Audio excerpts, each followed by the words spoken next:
There's a new street fighter on your windowsill. The weapon is peace, the word is chill. Hello there, gang, and welcome to another episode of Displaying Model Behaviour, the Earth's most venomous action figure video podcast. So take off your pants, crack a beer, and let's talk toys. Why venomous? Because, oh my goodness, we have got Venom news out the wazoo. Actually, we don't have Venom news out the wazoo, but we got Venom merchandise. That's good enough for me. So guys, it's been a big week full of good news, so let's talk about it. First up, Shartimus Prime has fully revealed his Kickstarter Street Humans line, and I don't know about you, but this looks really cool. I'm so down for this. I mean, first of all, props to Shartimus Prime. The dude is living the dream. A toy enthusiast, reviewer, YouTuber who now has his own line of action figures. That's just really cool. Whether you want to support it or not is neither here nor there. I think the fact that he's gone out and made it happen, circle clap for that. So I think that these look kind of cool. I will definitely be buying into this because A, I like the idea of what they are, and B, I really want to support someone who's doing something that one day, like, I would love to do. So the whole gimmick with Street Humans is that essentially they are thugs and heavies and goons and people for your display. So especially for like toy photographers and stuff, if you want like random thugs, something we've kind of been asking for a while from Hasbro, this is for you. But also an added gimmick is that each character has like an alien or monster head, so that there is actually a story behind them and you can collect all the alien versions and stuff. And the fact that so many of them have removable arms, so you can have different coats and different looks, it really appears as though he's put a lot of effort and design ideas to give you lots of choices as to how to display them. So I do believe, if memory serves correctly, because I don't have any notes in front of me, that each figure would retail for about $34, give or take. But of course, in the Kickstarter, you can sign up at different levels. You can buy all four, and that will give you a bit of a discount. And it seems like it's a reasonable kind of price. Yes, it's a more expensive than Marvel Legends, but it's a more boutique kind of thing, you know? So yeah, for the experience of buying in and doing a review and all that kind of thing, I will definitely sign up to this. I think it's really cool, but I'm interested to see what you guys think. Are you interested in Street Humans? Do you want to get thugs for your display? And if so, is this the kind of thug that you're looking for? Comment below and let me know. Why am I doing my end of show spiel now? Let's go to the next story.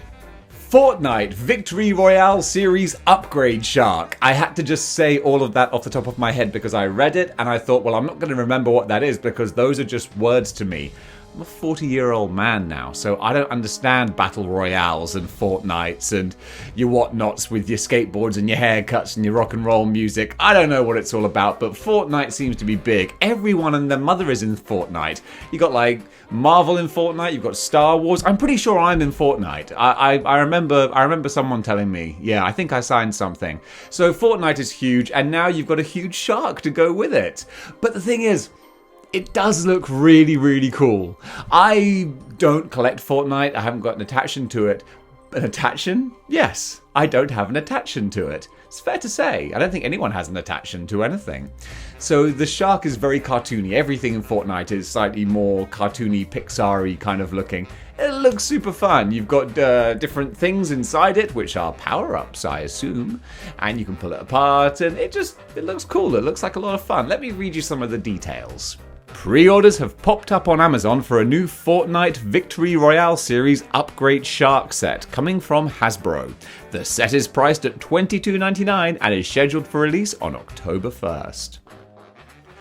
Beast Kingdom have shown us their new Batman and Robin Dark Knight Returns figures, and these look very pretty. They look very pretty. They look unusual because they're not really what you would expect as a direct translation of Frank Miller's artwork. Batman looks even more kind of old and craggy and late Clint Eastwood, and Robin has slightly softer kind of angles, I feel. But they look really nice. What's interesting is that they're 1/9 scale, which is something I'm not really familiar with. I was thinking like 1/9? That's unusual. It's normally 1/6 or 1/12. Those are the only fractions my brain deals in. Now we've got 1/9. I don't know. But they look nice. I mean, obviously they're high end. We saw the Batman a while ago. They've brought out the Robin now. Let me give you some of the details. Robin includes interchangeable hands, swap out hair pieces, removable glasses, and a slingshot. The Batman includes interchangeable head sculpts with and without light-up eyes, 4 interchangeable lower jaws, multiple interchangeable hands, and a figure stand. Marvelous news comes at us once again with some interesting news regarding 2022 Marvel Legends. We've just had the kind of quasi-announcement of what they are expecting for the X-Men wave, but we have an Avengers one which is taking shape now as well. And this wave has some doozies that I've been looking forward to for a long time. So these are some exciting ones. The main one of the sort of stars of the wave, I think, is US Agent. So hopefully he's going to be like classic US Agent, but US Agent's costume has had a few tweaks over the years, so it's hard to say what version he'll be, but you would have thought, considering it's been such a long time since we had a US Agent, should I say US Agent one more time? US Agent. I think it's about time we get that classic costume once again.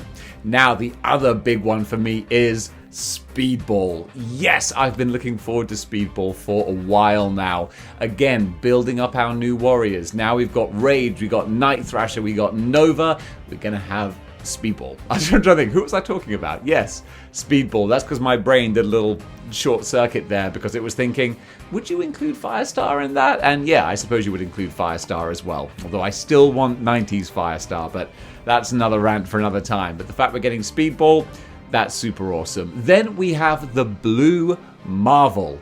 And that's a dude I really am not familiar with at all. I've seen him pop up a couple of times, but that's about it. From what I understand, he's kind of like a genius Superman. So that's kind of like, you know, he has the power to have many powers. But I'm sure he'll be fine. He's not a figure that I'm really excited to get, so I'll probably buy him for the wave, I would imagine, and then sell him on. Unless there's something about him that's like, oh, this is an amazing figure. So anything short of that, he probably won't make the shelf. But someone who definitely will make the shelf is Madam Hydra. This is quite a cool one. Hydra is slowly building up on my shelves. I'm not a big army builder guy, but now we've got the Red Skull, I've got Crossbones, I've got Zemo, although I might sell Zemo, and now we'll have Madam Hydra. So that's cool. It's filling out the Hydra ranks, so I'm really pleased to see that. And on the other side, that's what I was trying to say, on the other side to Hydra, we have S.H.I.E.L.D. So we have another S.H.I.E.L.D. agent in Quake, and this is kind of cool. Again, not one that I'm that familiar with though, so I probably won't keep her in the collection. Again, not army building, do not have the money or the space. I do have the inclination, don't get me wrong, I would love to army build, but it is what it is. So Quake is there also, and we are going to get an Iron Man figure and a Thor figure, because it's a Hasbro Marvel Legends wave. So of course we're going to get an Iron Man. And we haven't had a comic book Thor since the 80th anniversary one, I don't think. So that's kind of cool in that 80th anniversary Thor was, he was kind of iconically perfect. That was classic Thor. So I guess this will be something that is not classic Thor. Will it be armored 90s costume? Oh, I hope so. That would be awesome. But who knows? There's lots of different versions of Thor out there, so we'll see what that one is. And the same goes for Iron Man. No idea what that could be. I would be quite happy if it was his Extremis armor. Is that the one that he wore during Civil War? If it was, then that's the one I want, because that would be great to have to go alongside my Iron Spider and sort of fill out that kind of era on the shelf. But that is the full wave. I can't really say reveal because it's not officially revealed, but the only thing missing now is the Builder figure, and that is still very quiet and under wraps. And even when it's not quiet, we normally get it wrong, because no one called Armadillo. We all thought we were going to get a Spider Slayer, and instead we get Armadillo. What a world we live in. But I'm hoping, like, fingers crossed, I'm hoping it's Atlas, because Atlas is kind of adjacent to all these guys. He's not a hardcore Avenger, obviously he's Thunderbolts, but you could totally fit him in with this sort of crowd and he wouldn't look out of place. So we are slowly building up the Thunderbolts, just like we're slowly building up the New Warriors and the Life Foundation. So come on, Hasbro, give us a nice big Atlas Builder figure. Aren't you a little George Lucas-y to be a stormtrooper? Well, Hasbro doesn't think so because they have made a 50th anniversary George Lucas in disguise stormtrooper, and it's fun enough, I suppose, if anyone ever wanted a George Lucas figure. I'm not going to sit here with my Stan Lee figure and go, why would anyone want a figure of one of the creators? Like, that's a stupid idea. No, it's cool. In fact, I'm surprised. I'm sure, have we had George Lucas figures before? I feel like we should have, but maybe we haven't. Let me know. I don't remember ever seeing a George Lucas figure. And possibly after looking at this figure, I could still say, I don't think I've ever seen a George Lucas figure, because it's not the best likeness in the world, to be honest. Some people have done some Photoshop type things and gone, see? Now it looks like George Lucas. In fairness, it's a guy with grey hair and a beard.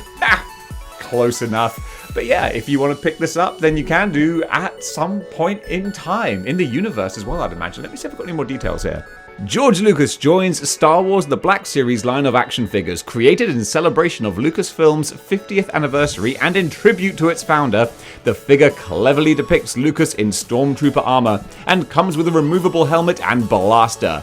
Lucas reports in for duty in 2022. GameStop have announced an exclusive Transformers Soundwave helmet. I don't know why I was struggling so much to get that sentence out, but it really was... that was tough, but we got there in the end. So this helmet looks like a lot of fun, very similar to other ones that have been done. I think there was a Prime one and a Bumblebee one, and it's funny, even though Megatron is the big bad, it always seems like Soundwave is the one that the fans really have the most love for. And this looks like a proper classic 80s G1 Soundwave, so that's kind of cool. This guy's going to retail for about $130, $29.99, I do believe to be specific.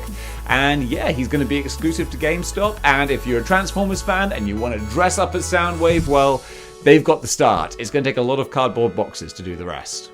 Next up, we go over to Ninja Turtles, or Hero Turtles for the UK viewers, and NECA have teased Tokka and Raza, the animated versions. And I have no doubt that these guys are going to fit right in with the existing animated line, all of which look beautiful. They're such fantastic reproductions of the characters. So these are just the early concept type things of Tokka and Raza, but even then, like, you can use your imagination a little bit. You can see the sculpts look great. They look really cool, and again, they're more big mutant monsters, and that's what you want with your Ninja Turtles. You can have the 4 turtles and then just fill it out with mutants and weird looking creatures, and these guys definitely qualify. So judging by that picture, all you gotta do is slap a little bit of paint on them and they're gonna look awesome. In the curiosity of the week, Sideshow Collectibles have announced a Venom artists mashup type creation of Venom, I guess, and it's not quite a statue, and it's not quite an action figure. It's just kind of its own thing. It's a funny old one, quite frankly, but I'm sure it will appeal to someone, although honestly, I'm not entirely sure how many. This is going to be kind of niche. It reminds me very much of the Venom design of the comics when he was Toxin. When Eddie Brock was Toxin, at least for one cover, he looked like this, like a red version of Venom. The idea behind this mashup is it's Venom with Carnage's color schemes, and it's, yeah, a little bit bizarre. It apparently has 8 points of articulation, which isn't a whole heck of a lot, so it's kind of in your movable statue territory, I suppose. But there's a couple of different heads, and one feature that seems quite fun is that it does glow in the dark as well. So it seems like a weird, wacky, bonkers kind of curiosity. I don't think there's a price for it yet, which will probably be ridiculously expensive, but still, it'll appeal to someone. Maybe some of the Marvel vs. Capcom fans out here. This looks very much like Player 2 Venom. So yeah, I would be really interested to see how it looks on the shelf. I don't think I'll ever see it in person myself, but still, in pictures, it looks goofy, bizarre, and kind of fun. Sticking with Venom and Carnage, we have Venom and Carnage movie statues, and these look pretty badass, giving us also better looks at Venom and Carnage from the movie as well, coming out in about a week and a half over here in England. I'm genuinely looking forward to seeing that now. So these statues, they will lock together. You can buy them separately, so if you're just a Carnage person, you can get that, or vice versa, but obviously you want to have them posed in battle, ideally. The pictures look pretty. Venom from the movie, the one thing that always kind of bugged me with the movie Venom is his eyes always feel too thin and too close together. That's my problem. And the statue kind of shows it off as well. And that's kind of a shame, because if he just had bigger eyes, I feel, he would look better. But hey, I don't work in show business. I'm just a guy doing YouTube. But also, I'm pretty certain I'm right. Going full into movies now and movie speculation, Todd McFarlane. Ever heard of him? Yeah, he was talking to Comic Book Resources about the new Spawn film. You know, the one that's been in production since 1997. Yeah, I think as soon as the original movie came out, he was like, well, gonna have to try that one again. And he has been ever since. But apparently, like, the movie, it does have a director, and it's got a script, and it's getting there. It's very, very close to now happening. And he said in Comic Book Resources something that ruffled a few feathers in people, where he said, we're not going to retell the same origin that we've told already, because why would we do that? We've already done it. We're going to do something new, and it's going to be relevant to today's issues and whatnot. And that got a lot of people very upset, where they were like, don't change Spawn to, like, you know, be relevant to your agendas and stuff. And I think it might have made a bit of a story out of nothing, to be honest. I mean, if they made another Spider-Man film, like another franchise, and they were like, we're not going to tell Spider-Man's origin again, we would say, yes, thank you, hallelujah. In fact, that's exactly what happened. So maybe in Spawn, they're just going to change some of the ideas, but it did cause a bit of a furore, basically. A lot of people saying, oh, Todd McFarlane is virtue signaling or trying to appeal to people. And it's like, we don't know yet. I think he's just changing the origin a bit to update it, make it more contemporary. So whatever happens, it sounds like we are going to get a new Spawn movie, and at least the creator is involved and he cares. And that's not always a recipe for a good film. But when there's passion behind the project, at least what you see is usually something that, even if it's a disaster, it's a creative disaster.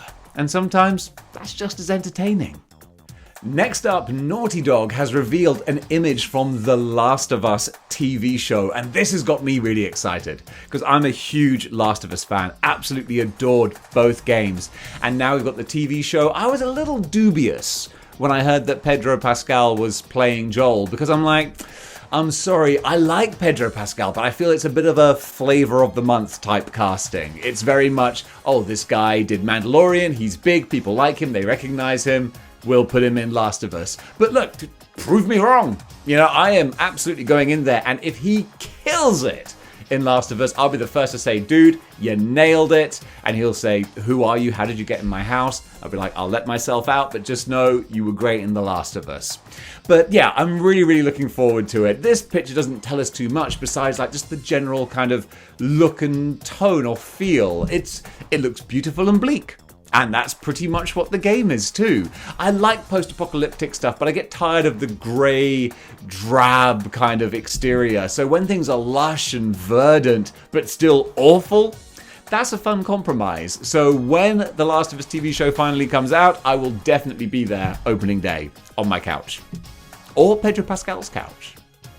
And finally, as the sun goes down and it gets darker in here, Venom 2 Let There Be Carnage is getting some early reviews online, and the general consensus from a lot of people is it's pretty good. So that's something that I kind of expected. I mean, I thought, like, you know, the first film was extremely okay, which normally is the worst thing for me, because if something's terrible, it can be really entertaining. And if something's fantastic, of course it can be entertaining. But when it's just like mediocre, that's when I'm like, why did I waste my time with this? But still, if they could take what was in that first movie and just extrapolate it a little bit, might get the old juices flowing a bit more.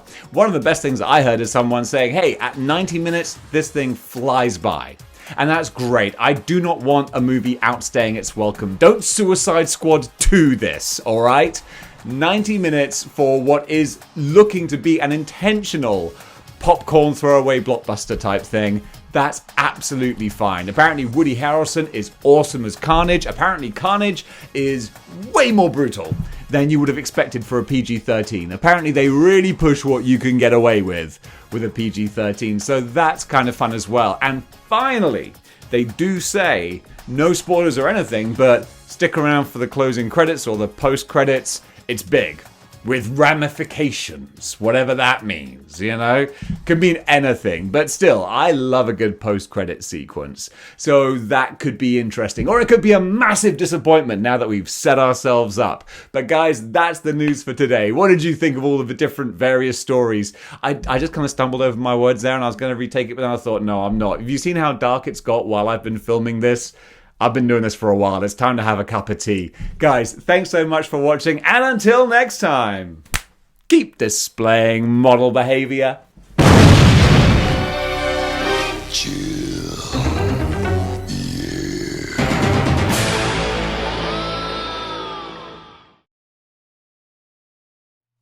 GameStop have announced an exclusive...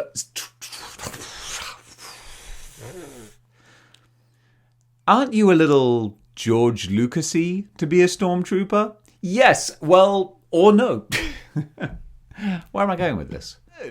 Now, of course, this isn't any kind of like official review, but what even is an official review? It's just opinion, like anyone. And hey, opinions are like these things, all right? Everyone's got at least one, unless they don't, in which case, sorry.